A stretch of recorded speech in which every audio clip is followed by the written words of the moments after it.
अस्सलामु अलैकुम वरहमतुल्लाहि वबरकातुहू। ज़रूरी वजाहत, पिछली वीडियो में हमने आपको सजदा सहू के मौक़े में एक चीज़ ये भी बताई थी कि सजदा सहू अगर आप 3 रकात या 4 रकात वाली नमाज में आप 2 रकात पर बैठते हैं, तशहुद के बाद अगर आप दरूद शरीफ भी पढ़ लेते हैं तो भी आपके ऊपर सजदा सहू वाजिब नहीं होगा।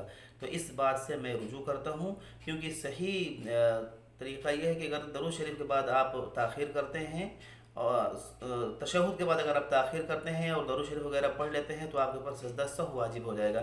और ये वजूब का सबब ताख़ीर है। एक रुकन की तरफ आपने ताख़ीर कर दी, दूसरे रुकन की तरफ आप मशगूल हुए, तो इस वजह से आपके ऊपर सजदा सहू वाजिब हो जाएगा। बाकी तफसील आप मुझसे मालूम कर सकते हैं। कुछ लोगों का कहना ये था कि सजदा सहू किन किन तरीक़ों से वारिद हुआ है हदीस में, उसके बारे में बता दें।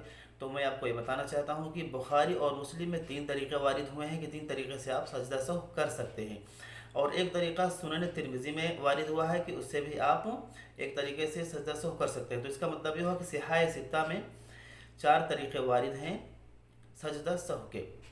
और एक तरीक़ा वो हज़रत इब्राहीम नख़ई रहमतुल्लाह अलैह जो ताबई हैं उनसे वारिद है, और मुसन्नफ़ इब्न शैबा में मौजूद है, वो भी तरीक़ा सही है। तो आप मिला करके कुल ये है कि 5 तरीक़े से सजदा सहू साबित है और आप वो कर सकते हैं। तो उनमें से 2 तरीक़ा जो मशहूर है वो मैं आपको बता रहा हूँ। एक तरीक़ा तो ये है कि जो बुखारी शरीफ में आया है कि आप आखिर की रकात में बैठें, तशहुद पढ़ें और आखिर तक पढ़ लें, दुआ मासूरा वगैरह पढ़ लें। उसके बाद सीधे आप 2 सहू के सजदे करें।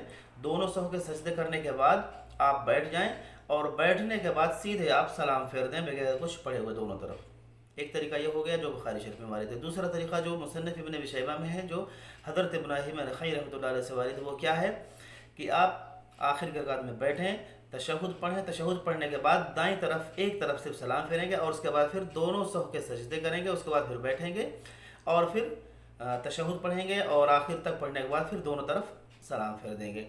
वल्लाहु आलम बिस्सवाब। अल्लाह ताला से दुआ है कि अल्लाह ताला हमको सही दीन समझने की तौफ़ीक़ अता फ़रमाए और उस पर अमल करने की तौफ़ीक़ अता फ़रमाए। आमीन। व आखिर दावाना अनिल हम्दुलिल्लाहि रब्बिल आलमीन।